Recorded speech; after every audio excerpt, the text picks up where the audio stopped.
रिश्तों की ये नाजुक डोरें तोड़े थोड़ी जाती हैं और अपनी आंखें दुखती हो तो फोड़ी थोड़ी जाती हैं। ये धूप ये गर्मी से कैसा डरना है, राहें मुश्किलों तो छोड़ी थोड़ी जाती हैं।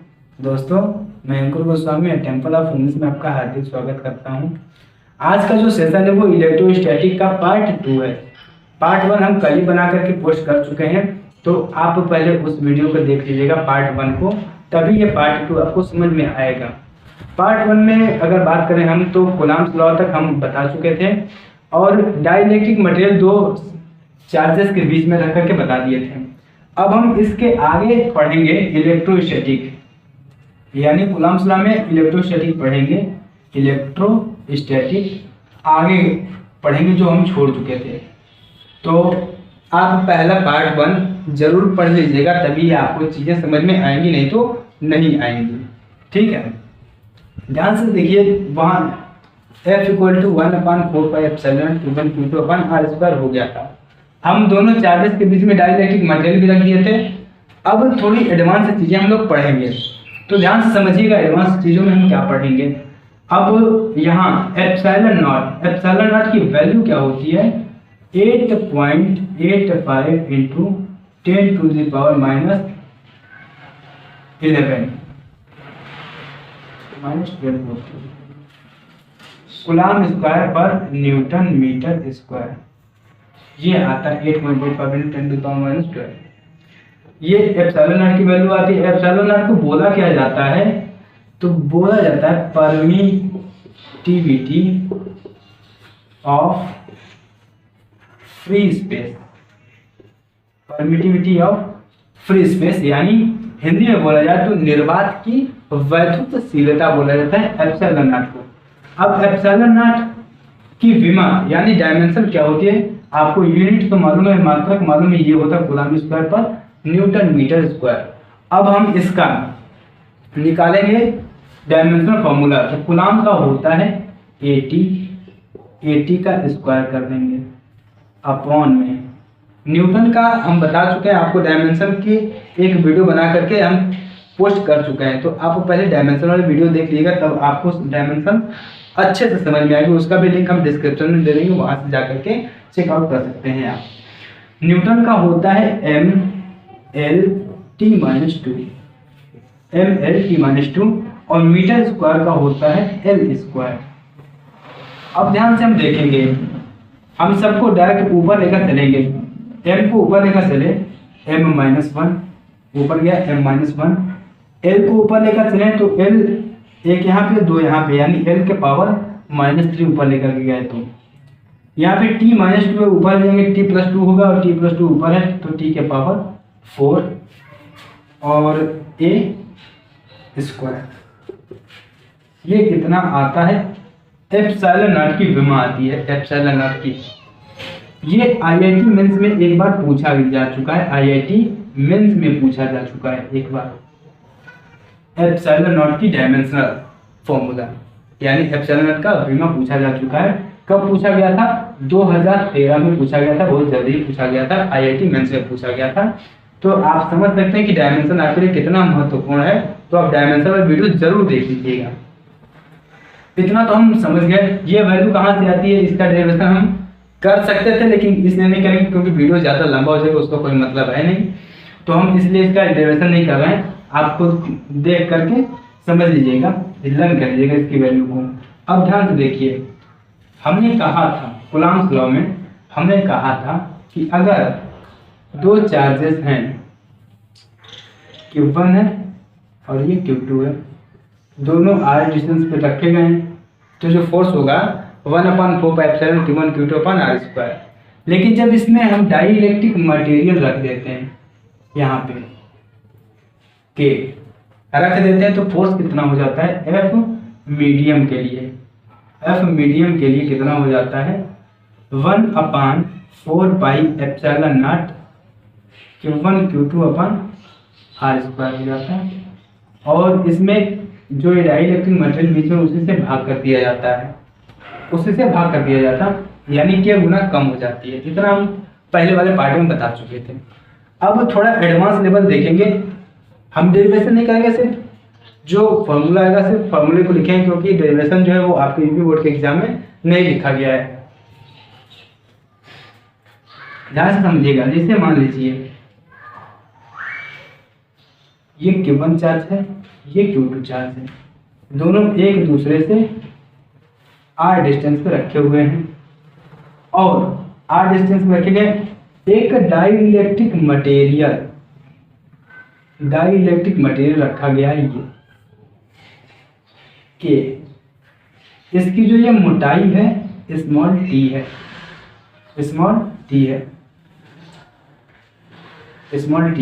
तब फोर्स कितना लगेगा? तब फोर्स F इक्वल टू लगता है 1/4 pi epsilon naught Q1 Q2 अपान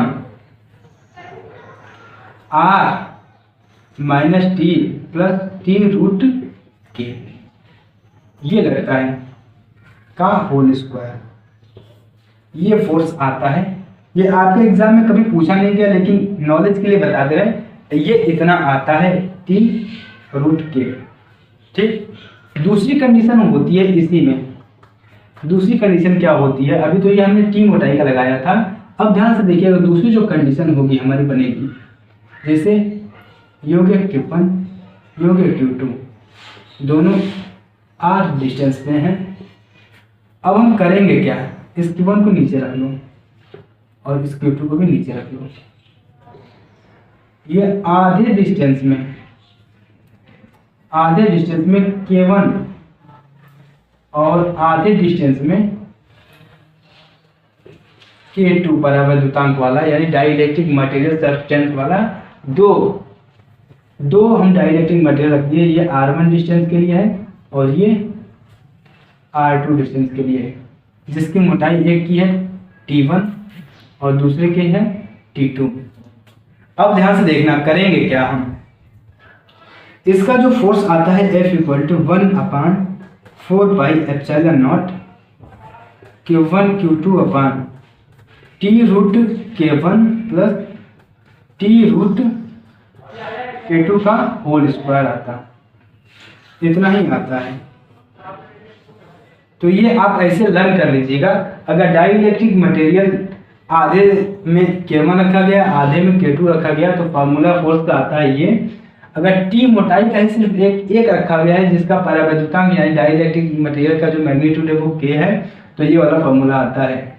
हमें लगता है ये आप समझ गए होंगे। अगर समझ में आपको न आया होगा तो आप टेलीग्राम पे हमें मैसेज कर सकते हैं, और temple of English Telegram channel का नाम है, तो उसको आप सब्सक्राइब कर सकते हैं। जो भी चीज़ें होंगी वो वहाँ पे पोस्ट की जाएंगी। तो हम इसको इरेज कर रहे हैं, आप स्क्रीनशॉट ले लीजिएगा। अब इसके आगे हम लोग देखेंगे, जैसे मान लिया, अब पढ़ेंगे हम electric field lines. Electric field lines क्या होती हैं? तो ध्यान से समझिएगा, पहले हिंदी वाले समझ लेंगे। इलेक्ट्रिक फील्ड लाइंस को हिंदी में बोलते हैं वैद्युत बल रेखाएं। वैद्युत बल रेखाएं होती क्या है? तो वैद्युत बल रेखाएं ऐसी काल्पनिक रेखाएं होती हैं जो वैद्युत क्षेत्र की दिशा का अविरत प्रदर्शन करती हैं। अब अविरत का मतलब क्या हुआ? तो अविरत का मतलब हुआ लगातार, कंटिन्यूअसली। ये जो लाइंस होती है वो इलेक्ट्रिक फील्ड की डायरेक्शन को बताती हैं, हमेशा ही डायरेक्शन को बताती है, कंटिन्यूअस बताती ही रहती हैं। इस लाइंस की कुछ विशेषताएं होती हैं।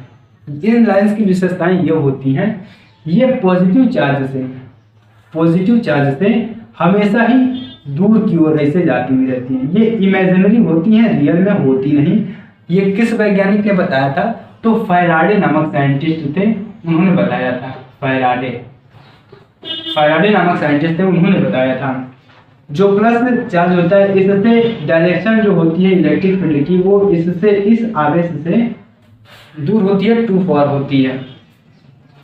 अब ध्यान से देखिएगा, और माइनस के लिए ये डायरेक्शन कितनी इधर की ओर होती है, इसी की ओर होती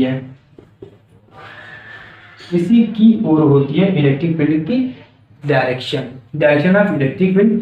माइनस के कारण इसी आवेश की ओर और प्लस के कारण इस आवेश से दूर होती है। तो आप ये इतनी चीजें ध्यान से समझिएगा, ये चीजें आपको समझ ली। इसमें एक और कंडीशन होती है, जहां ये इलेक्ट्रिक फील्ड लाइंस ज्यादा होंगी, जहां ये इलेक्ट्रिक फील्ड लाइंस ज्यादा होंगी वहां जो इलेक्ट्रिक फील्ड होगा वो बहुत ही ज्यादा प्रबल होगा, यानी ज्यादा स्ट्रॉन्ग होगा। अगर जहां ये कम होंगी वहां वो वीक होगा, इलेक्ट्रिक फील्ड जो होगा वो वीक होगा, यानी कमजोर होगा, निर्बल होगा। हिंदी में बोला जाता है जहां वैद्युत बल रेखाएं अधिक होती हैं वहां वैद्युत क्षेत्र प्रबल, और जहां वैद्युत बल रेखाएं कम होती हैं वहां वैद्युत क्षेत्र निर्बल होता है। ये चीज आप ध्यान से समझिएगा, यहाँ पे लिख लीजिएगा। दूसरी चीज ये होती है कि ये रेखाएं, ये जो वैद्युत बल रेखाएं हैं ये एक दूसरे को कभी भी कट नहीं करती हैं।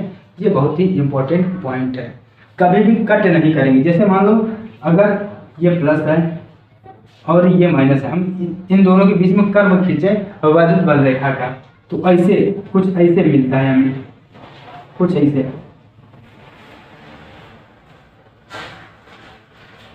कुछ ऐसे मिलता है। अब देखो कैसे, यहां से ऐसे माइनस की ओर,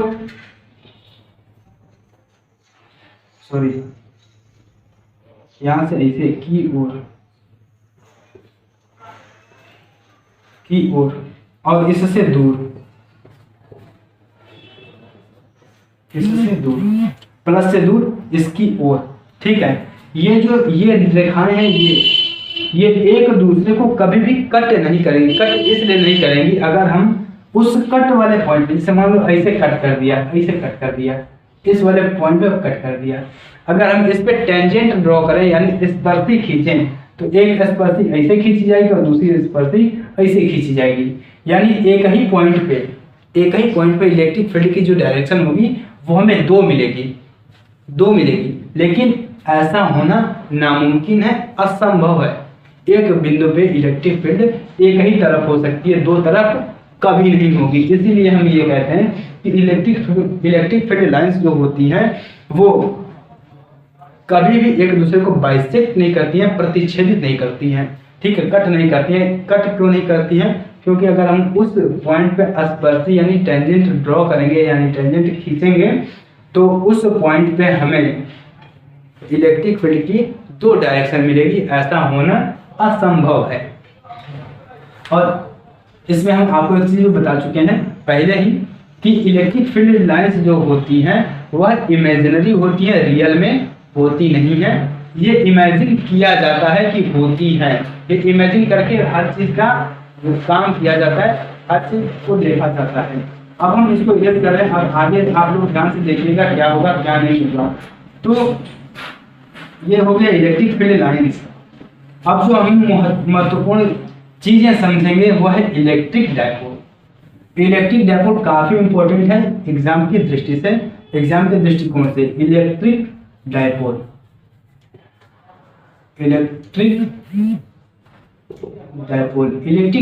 होता क्या है ध्यान से समझिएगा। यह एक ऐसा सिस्टम होता है, यह एक ऐसा निकाय होता है जिसमें दो परंतु विपरीत प्रकार के आवेश एक दूसरे से अत्यंत ही अल्प दूरी पे होते हैं। ध्यान से समझिएगा हिंदी में पहले। वैद्युत द्विध्रुव, इसको हिंदी में बोलते हैं वैद्युत द्विध्रुव। वैद्युत द्विध्रुव एक ऐसा निकाय होता है जिसमें दो परंतु विपरीत प्रकार के आवेश एक दूसरे से अत्यंत ही अल्प दूरी पे स्थित होते हैं, उसे हम वैद्युत द्विध्रुव कहते हैं। इंग्लिश में कैसे?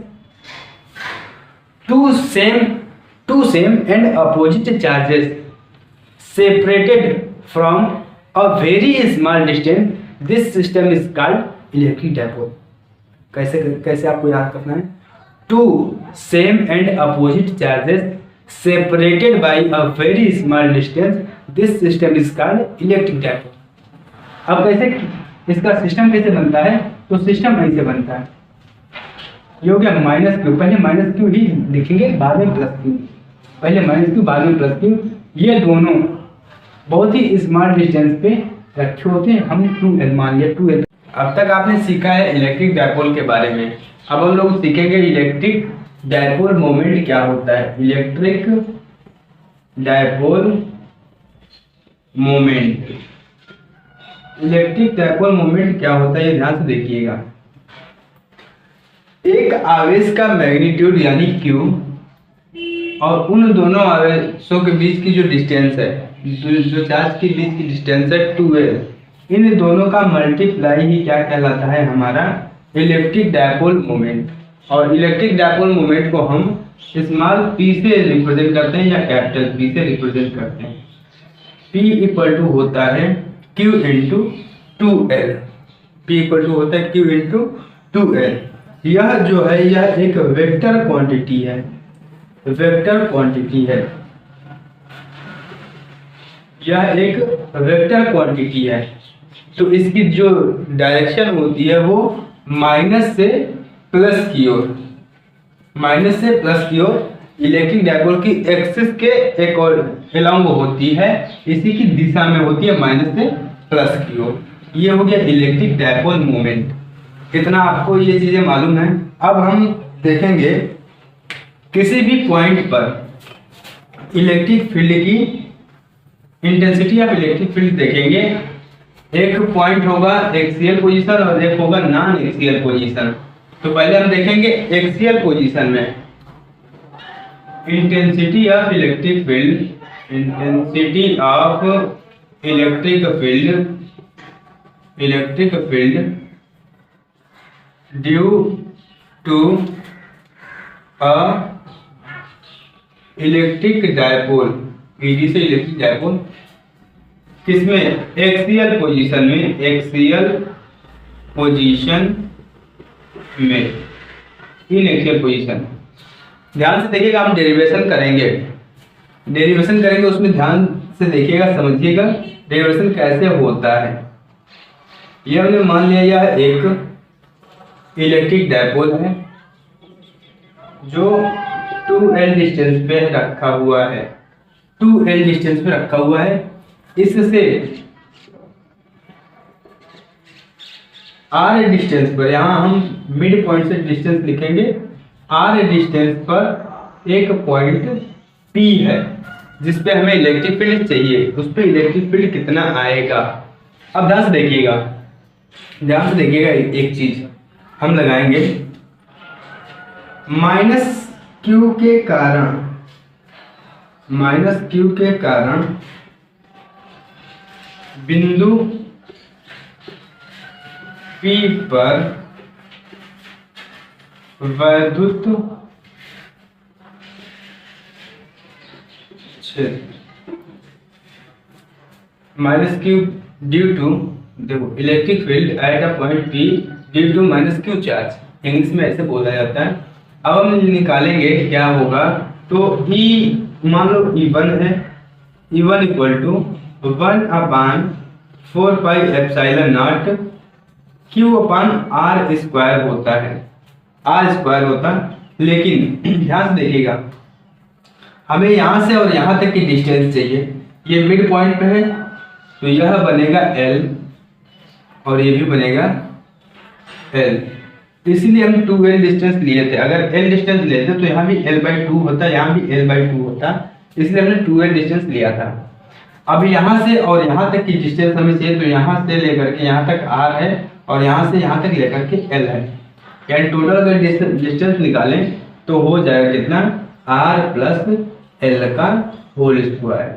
ये हमारा बन गया equation number first, equation number first बन गया। अब हम प्लस Q चार्ज के कारण निकालेंगे, प्लस Q के कारण,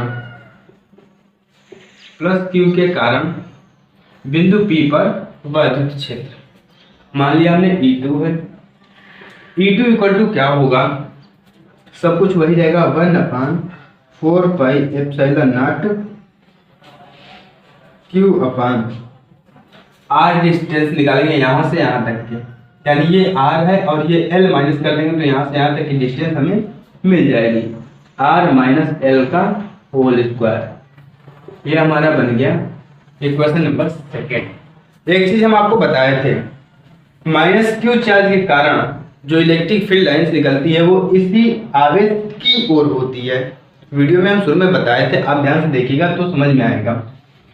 और इलेक्ट्रिक फील्ड लाइन से बताती है इलेक्ट्रिक फील्ड की डायरेक्शन को। तो ध्यान से समझिए, माइनस क्यू चार्ज का इस पॉइंट पे इलेक्ट्रिक फील्ड किधर की ओर होगा, इस आवेश की ओर। मान लिया E1 इधर की ओर है और प्लस चार्ज के कारण इस पॉइंट पे इलेक्ट्रिक फील्ड की डायरेक्शन जो होगी इस आवेश से दूर की ओर होगी। ये हमने मान लिया E2, एक हो गया E1, एक हो गया E2, दोनों अपोजिट डायरेक्शन में है तो हम घटाएंगे। ई नेट निकालने के लिए हम घटाएंगे। ध्यान से देखिएगा, ई नेट निकालने के लिए हम इसको क्या करेंगे, E1 माइनस E2 करेंगे। E1 माइनस E2 हमने कर दिया। E1 की वैल्यू इतनी है, E1 की वैल्यू इतनी है और E2 की वैल्यू इतनी है। हमने रखा ई नेट इक्वल टू, रख लो value 1/4 pi epsilon not Q upon R plus L का whole square minus 1/4 pi epsilon not Q upon R minus L का होल स्क्वायर। ठीक, अब ध्यान से देखेंगे 1/4 pi epsilon not Q common है दोनों में, निकालो बाहर। E net equal to 1/4 pi epsilon nought यानी Q अपन निकालो, Q भी निकाल लो। बचेगा यहाँ पे 1/R प्लस L का whole square minus 1/R minus L का होल स्क्वायर, ये बचेगा। अब हम डायरेक्ट सॉल्व करेंगे, ध्यान से समझिएगा, डायरेक्ट हम इसको सॉल्व करेंगे। अगर आपको समझ में ना आए तो आप जरूर टेलीग्राम पे मैसेज करिएगा कि हमें समझ में नहीं, ये एक बार फिर से समझा दीजिए। हम डायरेक्ट उसका कैलकुलेशन करेंगे। ध्यान से देखिएगा, ई नेट कितना होगा हमारा, Q/4 पाई एप्सिलॉन नॉट, ये होगा 4RL अपान R square minus L square का होल स्क्वायर, ये इतना आता है। R square minus L square का होल स्क्वायर इतना आता है। अगर आपने ये नोट कर लिया तो हम इसको इरेज कर दे रहे हैं, नहीं तो आप स्क्रीनशॉट ले लीजिएगा इसका।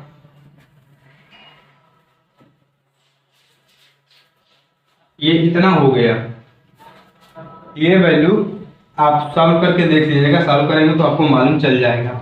ध्यान से देखिएगा, ई नेट इक्वल टू कितना आएगा, 1/4 pi epsilon not, 1/4 pi epsilon not, Q को उधर ले लो, 2 इंटू 4 को डिवाइड कर रहे हैं, 2 इंटू 2, 4 को 2 इंटू 2 लिख दिए, L और यहाँ पे Q इंटू R। अरे 4 को हमने 2 इंटू 2 लिखा, L पहले से L हमने रख दिया, Q यहाँ वाला आकर के यहाँ ट्रांसपोज हो गया, R यहाँ पे पहले से था, R यहाँ पे हमने रख दिया। अब नीचे लिखेंगे R square minus L square का होल स्क्वायर। ध्यान से समझिएगा, अभी हमने पढ़ा था, यहाँ लिख दे रहे हैं Q into 2L, Q into 2L यानी इतनी वैल्यू के बराबर हम P रख सकते हैं, P रख सकते हैं। अब ई नेट कितना हो जाएगा, 1/4 pi epsilon not 2PR upon R square minus L square. ध्यान से देखिएगा, ध्यान से, जो ये हम बताए थे, ये जो L डिस्टेंस है, ये 2L डिस्टेंस है, 2L डिस्टेंस है, ये हम बताए थे बहुत ही छोटा होता है, बहुत ही छोटा होता है। और जब बहुत छोटा होता है इसका स्क्वायर करेंगे तो और छोटा होगा, और छोटा होगा, और फिर से एक बार और स्क्वायर करेंगे तो ये और छोटा हो जाएगा, यानी लगभग 0 के बराबर। जैसे मान लो 0.5 का हमने लिखा स्क्वायर, तो ये होगा 0.25। अब 0.25 का लिखेंगे स्क्वायर तो कितना हो जाएगा, 0.0625, यानी ये और छोटा होता ही चला जा रहा है, यानी यह R की तुलना में बहुत छोटा है। R is greater than L, then L is neglected, L is neglected, इसको नगण्य माना जा सकता है, L को नगण्य माना जा सकता है। अब ध्यान से देखेंगे, अब ई नेट कितना आ जाएगा, 1/4 पाई एप्सिलॉन नॉट 2PR, ये ये खत्म, एल स्क्वायर खत्म, आर स्क्वायर का स्क्वायर है यानी आर के पावर 4 है, आर के पावर 4 हमने लिखा, ठीक है। तो एक आर ऊपर से एक आर कैंसिल हो जाएगा, यानी हम डायरेक्ट लिख देते हैं आर क्यूब। इतना हो गया, ये निकल के आ गया इलेक्ट्रिक फील्ड कितना आएगा एक्सियल पोजीशन में, इलेक्ट्रिक फील्ड इतना ही आता है, ठीक। अब ध्यान से देखिएगा इसकी डायरेक्शन किधर से किधर की ओर होगी, डायरेक्शन क्यों, क्योंकि इलेक्ट्रिक फील्ड जो है हमारा वेक्टर क्वांटिटी है, तो डायरेक्शन किधर की ओर होगी, डायरेक्शन हमारी होगी माइनस से प्लस की ओर, माइनस से प्लस की ओर होगी, माइनस से प्लस की ओर होगी, ये वो भी एक्सिस के अलाउंग, अलाउंग एक्सिस। ये निकल के आ गया intensity of electric field due to a electric dipole, किस पोजीशन में है ये, तो एक्सियल पोजीशन में, एक्सियल पोजीशन में। एक्सियल पोजीशन क्या होता, एक्सियल पोजीशन क्या होता, एक्सियल पोजीशन ये होता है जैसे इसी के बिल्कुल एक्सिस पे अगर कोई पॉइंट है तो हम कहेंगे वह पॉइंट जो है एक्सियल पोजीशन में है। अगर इक्वाटोरियल यानी ऐसे लंबवत होता तो हम कहते वो इक्वाटोरियल पोजीशन में या नॉन एक्सियल पोजीशन में है। तो अब हम नॉन एक्सियल पोजीशन देखेंगे। एक्सियल पोजीशन में अगर आपको कोई भी दिक्कत है, कोई भी कहीं भी डेरिवेशन करने में आपको दिक्कत आ रही है तो आप प्लीज कमेंट जरूर करिएगा। अब हम देखेंगे नॉन एक्सियल पोजीशन।